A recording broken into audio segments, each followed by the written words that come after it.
උඹලා දෙන්නම කොහොම මෙතන කරන්නේ? අඹ ගෙඩියක්වත් උස්සන්නවද? බල ඉතින් ගේ වගේ වටනේ කරන්නේ. නෑ ගුණපාල මාමි. අපි මේ නිකන් ඉවි. ඒක නෙමෙයි. මොනවද ගුණපාල මාමි ගතේ තියෙන්නේ? මේ මං අර අපේ වත්තේ හැදුණු අඹ ගෙඩිය. පට්ට රහයි ඈ. ඒක නෙමෙයි ගුණපාල මාමි. මේ මට එහා පැත්තේ ඉන්න අපේ නගරෙන් ආපු යාළුවා කියනවා.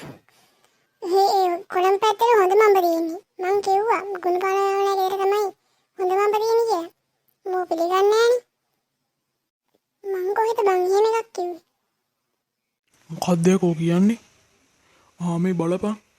මගේ අඹ තමයි හොඳම අඹ.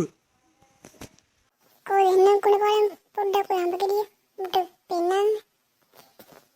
අම්මා ගුණපාල මාමා නම් පට්ට හොඳයි ඈ. thank you Gunapala මාමි. එහෙනම් අපි ගියා. මුන් දෙන්නමගේ අඹ ගෙඩිය තරම් දිව්ව නේද? අවුයන් කෝක දෙන්නව මට. මං හොද්දක දාලා තම්බනවා.